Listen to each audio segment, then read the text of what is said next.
Liberalism as a developed ideology was a product of, तो जो liberalism है ये एक डेवलप्ड आइडियोलॉजी था, product of breakdown of feudalism. Liberalism as a developed ideology was a product of what, breakdown of feudalism. इसका मतलब liberalism का breakdown of feudalism.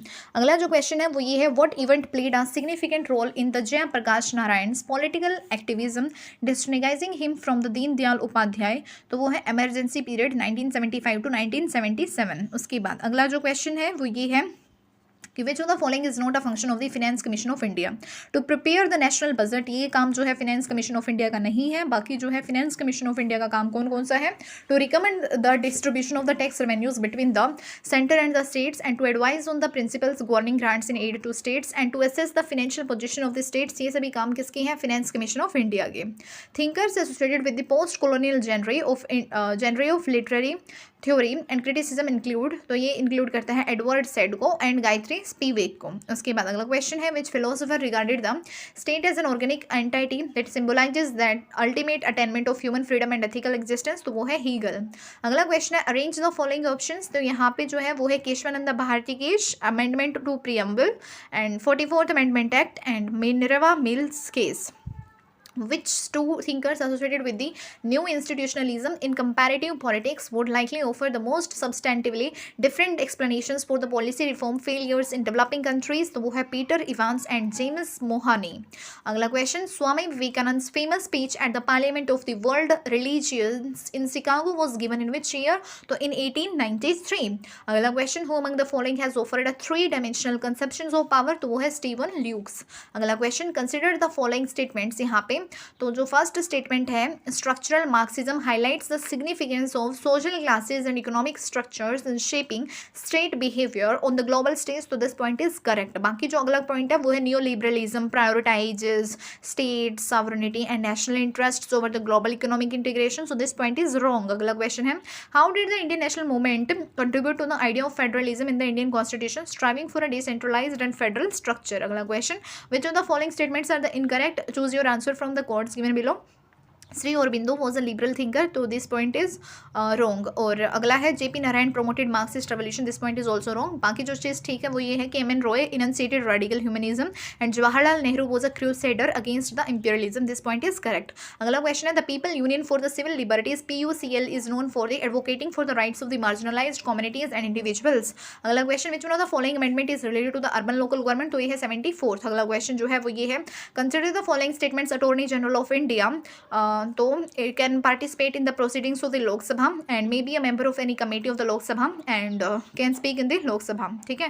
उसके बाद जो अगला क्वेश्चन है वो ये है, among the following who is not related to the concept of the popular sovereignty। Austin जो है वो मतलब पॉपुलर सॉवरेनिटी के कंसेप्ट से जो है वो रिलेटेड नहीं है। बाकी होब्स लोकी एंड रूसो जो है ये पॉपुलर सॉवरेनिटी के कॉन्सेप्ट से रिलेटेड है। उसके बाद जो अगला क्वेश्चन है वो ये है कि यहाँ पे जो है ना, scientific management theory emphasizes the use of the qualitative methods to improve the job efficiency, तो ये पॉइंट जो है बिल्कुल गलत है।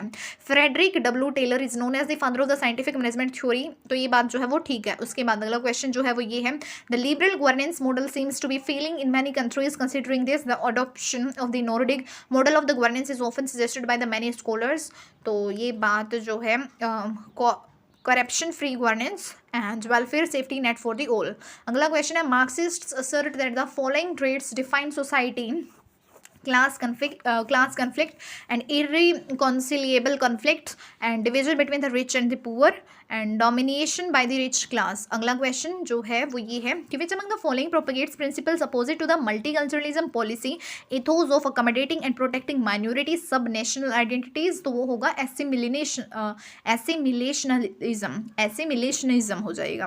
अगला क्वेश्चन जो है वो ये है कि arrange the following prime ministers of India in the descending order जो है उसमें हमें जो है इसको प्राइम मिनिस्टर्स को लगाना है। तो सबसे पहले हो जाएगा अटल बिहारी वाजपेयी, फिर उसके बाद हो जाएगा HD देवे गौड़ा, फिर उसके बाद हो जाएगा चंद्रशेखर, फिर उसके बाद जो हो जाएगा वो हो जाएगा विश्वनाथ प्रताप सिंह। अगला क्वेश्चन जो है वो ये है, who was the first one two use the case materials in his comparative studies of different cultures, तो वो कौन था, स्पेंसर था। अगला क्वेश्चन जो है वो ये है, Which of the following statement is or correct about the SAARC? The secretariat of the association was set up in Dhaka, तो ये बात गलत है. The South Asian Association for the Regional Cooperation SAARC was established with the signing of the SAARC charter in the Kathmandu, तो this point is also wrong. अगला question है, the Indian War of Independence of 1857 was written by whom? तो ये लिखा गया था किसके द्वारा? सावरकर के द्वारा. अगला जो क्वेश्चन है वो ये है, यहाँ पे sort the following Indian presidents in ascending order, हमें जो है बढ़ते क्रम में इसको बताना है. तो फर्स्ट हो जाएगा डॉक्टर एस राधाकृष्णन, फिर उसके बाद डॉक्टर जाकिर हुसैन, फिर उसके बाद डॉक्टर एन संजीवा रेड्डी, फिर उसके बाद जो हो जाएगा वो हो जाएगा आर वेंकट रमन.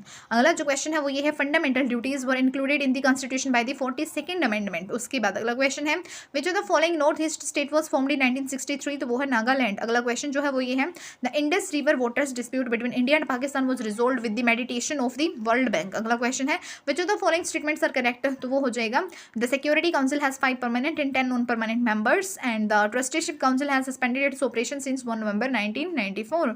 ठीक है, तो ये जो है हो जाएगा.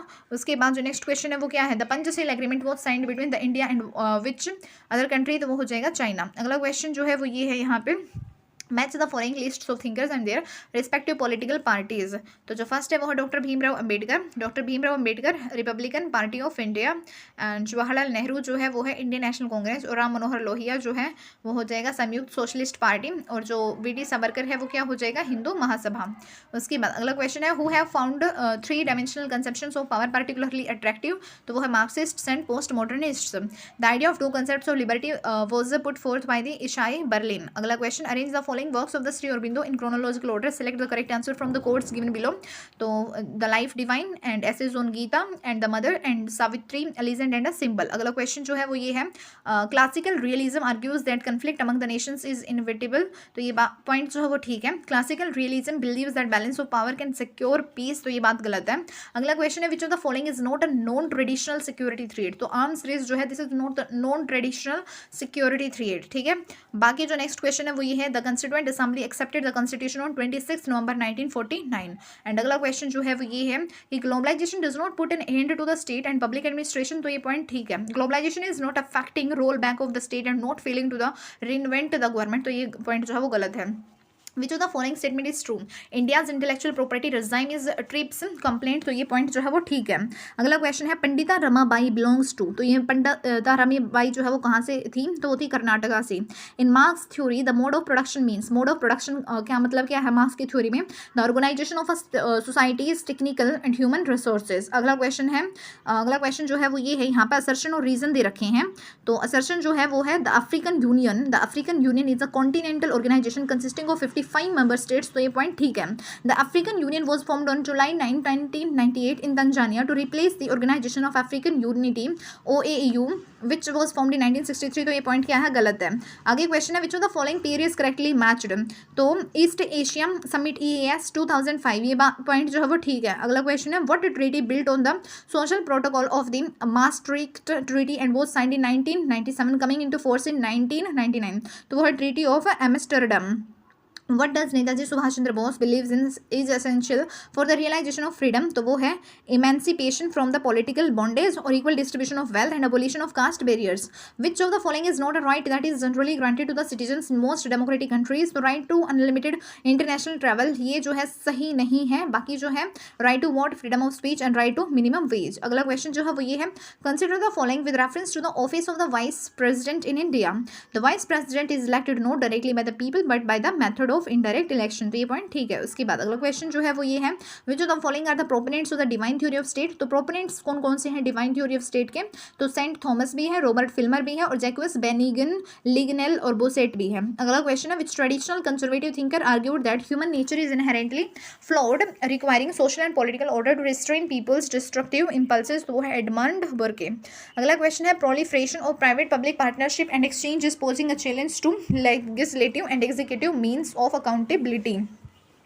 अगला जो है वो है डेमोक्रेटिक डिफेक्ट कंसर्न्स विद तो declining levels of citizens trust in political institutions, primacy of form over substance and not holding regular elections, तो ये हो गया डेमोक्रेटिक डिफेक्ट जो कि कंसर्न करता है। उसके बाद comparative public administration emerged on account of the following reasons and conditions, identify the incorrect options as an answer.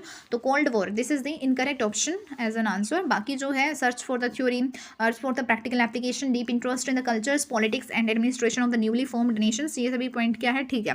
उसके बाद जो नेक्स्ट है वो क्या है, द नव निर्माण movement in Gujarat during the 1970s was primarily focused on opposing corruption and demanding political reforms. आगे जो क्वेश्चन है वो क्या है, यहाँ पे हमें करेक्ट स्टेटमेंट जो है वो छांटने हैं। तो करेक्ट स्टेटमेंट हम छाटेंगे। तो post colonial states often experience economic challenge due to the exploitation of natural resources during the colonial period, तो पॉइंट ठीक है। The welfare state model places a strong emphasis on the redistribution policies to address and income inequalities within the society, point ठीक है। Globalization has resulted in the standardization of the cultural values, eroding the distinct cultural identities of nation states, point ठीक है। Nation states may engage in regional economic integration as a strategy to enhance their economic competitiveness in the global market, this point is also correct। आगे जो question है वो ये है यहाँ पे कि क्या है ये, असर्शन और रीजन दे रखा है। Traditional security focuses on military capabilities and state-centric threats such as intrastate conflicts and territorial invasions. Non-traditional security threats include issues like climate change, pandemics, and terrorism, broadening the scope of security beyond conventional military concerns. तो वो दोनों ही point जो है वो क्या है, ठीक है। आगे जो क्वेश्चन है वो ये है, which of the following is not an element of the India US nuclear deal. तो closure of military plants, this is not an element of the India US nuclear deal. बाकी इंडिया यूएस न्यूक्लियर डील के जो मतलब elements हैं वो है separation of nuclear plants in India between civilian and nuclear and bringing civilian plants under the IAEA supervision and signing India specific agreement with IAEA for the verification. The Policy Sciences is regarded as the first systematic book towards the building a new field of inquiry in public administration. Who authored it? तो वो है Harold Lasswell। अगला question है, what role does the constitutionalism play in the maintaining national unity in India? तो वो है emphasizing the importance of federalism।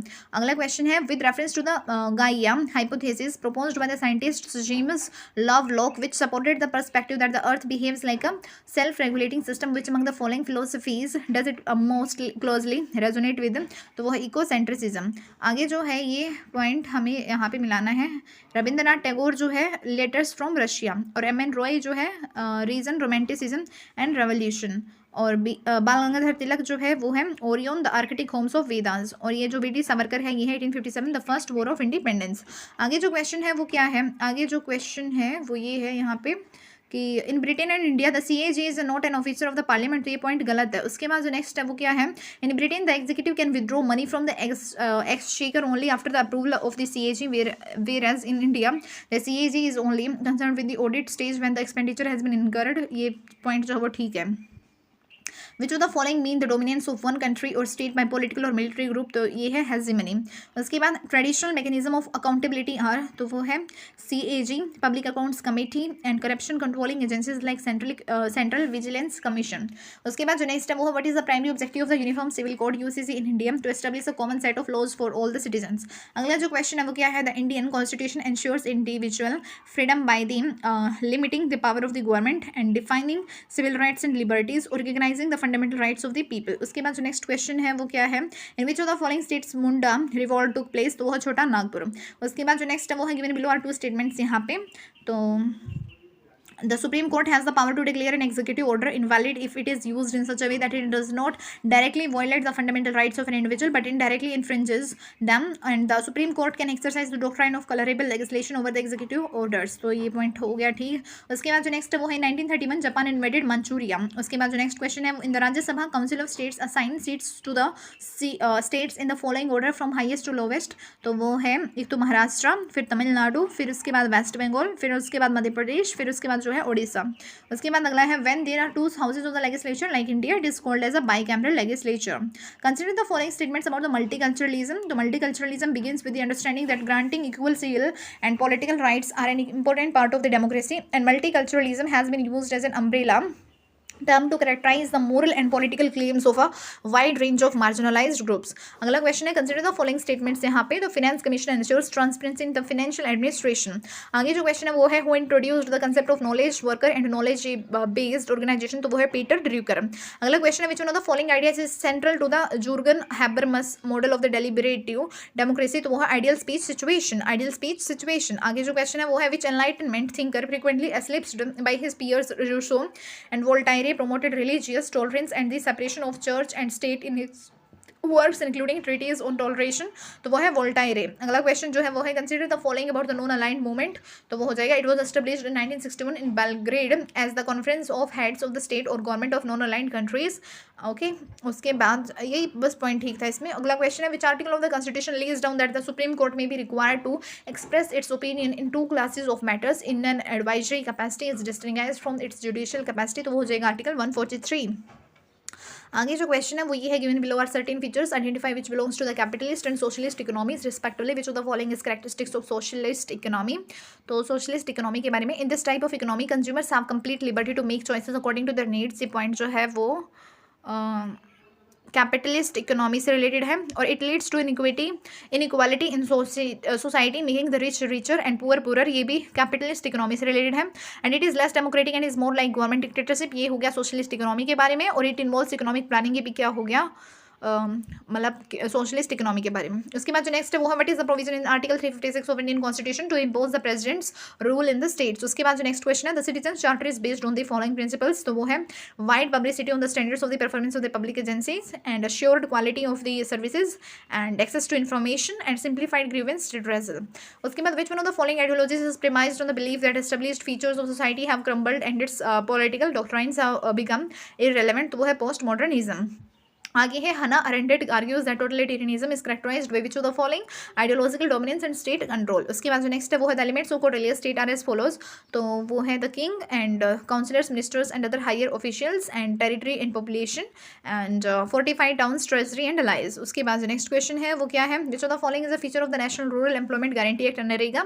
The act mandates the provision of the 100 days of wage employment per year. उसके बाद है, in the context of the Indian constitution which of the following is correctly matched. तो वो है part 3 fundamental rights. उसके बाद है, consider the following statements यहाँ पे, president and vice president and vice president who among the above are elected in accordance with the system of proportional representation by means of the single transferable vote and voting is by secret ballot। तो वो हो जाएगा president and vice president। उसके बाद जो next question है, which one of the following facts about the generic management is incorrect। तो principles of management were differentiated between the business and non business organizations in Prague Congress। तो ये point जो है वो क्या है, गलत है। ठीक है, generic management से related ये point गलत है। बाकी फिर जो generic management से related जो point ठीक है वो क्या है, first conscious and systematic applications of management principles was in the US Army and it was done by the Ilhu route in 1901 who was US President Roosevelt's Secretary of War and the first management congress was held at Prague in 1922। आगे जो question है वो है, the power of the judicial review and independence of the judiciary principle of the Indian constitution is borrowed from the United States Constitution। आगे जो है ये है यहाँ पे कि कौन सा स्टेटमेंट ठीक है, तो दोनों ही स्टेटमेंट गलत है।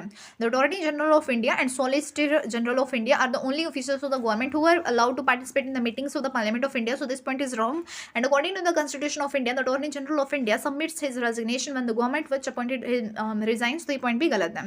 Which article of the Indian constitution defines the duties of the chief minister. तो वो है आर्टिकल 167। आगे जो क्वेश्चन है वो है, देखो यहाँ पे जो है वो है, political economy a cornerstone of comparative politics is a multidisciplinary field that examines the complex interplay between political and economic factors within different societies. It seeks to understand how political institutions, policies and ideologies shape economic outcomes and conversely how economic conditions influence political dynamics.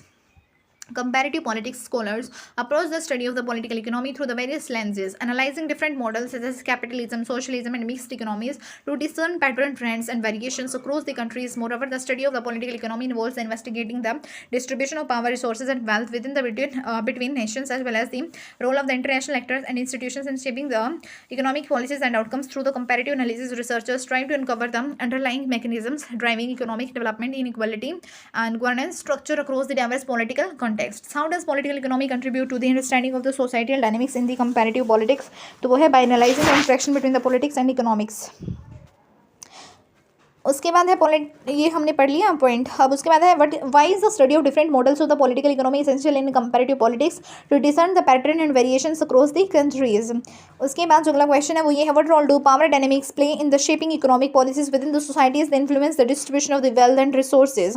आगे जो question है इसके basis पे तो वो है how do international actors and institutions influence economic policies and comparative politics by imposing the conditions on the loans and aid का मतलब हेल्प। ओके उसके बाद जो नेक्स्ट क्वेश्चन है वो ये है in what ways does the study of the political economy contribute to understanding development outcomes by examining the interaction between the politics and economics। अगला क्वेश्चन जो है वो ये है this is another one। The roots of NAM went back to the friendship between the three leaders Yugoslavia's Josip Broz Tito, India's Jawaharlal Nehru, and Egypt's leader Gamal Abdel Nasser, who held a meeting in 1956. Indonesia's Sukarno and Ghana's Kwame Nkrumah strongly supported them. These five leaders came to be known as the five founders of the NAM, and the first non-aligned summit was held in the Belgrade in 1961, and this was the culmination of at least three factors: cooperation among these five countries, growing Cold War tensions and its widening arenas, and the dramatic entry of the many newly decolonized African countries into the international arena. By 1960, there were 16 new African members in the UN. 25 member states attended the first summit. Over the years, the membership of the NAM has expanded, and the latest meeting, the 14th summit, was held in the Havana in 2006, and it included 116 member states and 15 observer countries. And the policy of staying away from the alliances should not be considered isolationism or neutrality. Non-alignment is not isolationism, since isolationism means remaining aloof from the world affairs. Isolationism sums up the foreign policy of the US from the American War of Independence in 1787 up to the beginning of the First World War. In the comparison, the non-aligned countries, including India, played an active role in the mediating between the two rival alliances in the cause of the peace and stability, and their strength was based on their unity and their resolve to remain non-aligned despite the attempt by the two superpowers to bring them into their alliances. The first non-aligned summit was held in Belgrade in 1961.